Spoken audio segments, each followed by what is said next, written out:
ধরে পড়ছে ফুল, সেই ফুল ধুয়ে রোদে শুকালেই মিলছে দানাদার শস্য, চাল।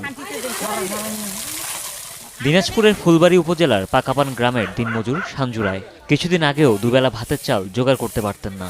এখন তিনি সহ অনেকেই এই বাঁশফুলের চাল খেয়ে দিন পার করছেন। বিভিন্ন গ্রাম থেকে সংগ্রহের পর বাজারে মানভেদে বিক্রি করছেন 40 থেকে 70 টাকা কেজি দরে। দিন আনি দিন খাই, নুন আনতে মানে পান্তা ফুরে আর কি। সেই চাউল আনার পর প্রতিবেশী অনেক চাউল মানে নিয়ে গেছে আর কি, 1 KG 2 KG 3 KG 4 KG 5 KG 8 KG পর্যন্ত নিয়ে গেছে। আমি 2 মণ চাউল আর কি বার করছি। যেটা কাঁটাওয়ালা বাঁশ, এই বেরিয়া বাঁশ থেকে ফুল হয়, এই ফুলটা থেকে একটা বিচি হয়, ওই বিচিটা সংগ্রহ করে সে বাড়িতে অনেক পরিষ্কার কাজকর্ম করে পরিষ্কার মাধ্যমে করে ওটা চাল আকার ধারণ করে আমরা ধানের চাল ওকে দিয়েছি আর ওই বাঁশের চাল আমরা নিছি। নেওয়ার পর আমরা ওই চালের রান্না মানে ভাত রান্না করে খাচ্ছি। ভাত ছাড়াও খিচুড়ি, ক্ষীর, পায়েস সহ সুস্বাদু সব খাবারই রান্না হচ্ছে এই চাল থেকে।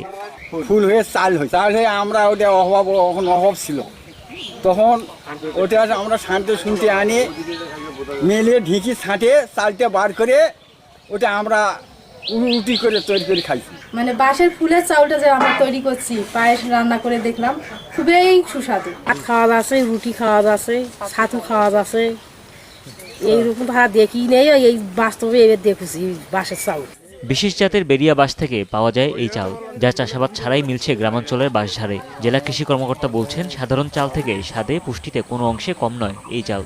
ধান এবং বাঁশ এরা একই পরিবারের উদ্ভিদ, সেই দিক থেকে একটা মিল রয়েছে যে তারা একই ধরনের দানা উৎপাদন করতে পারে।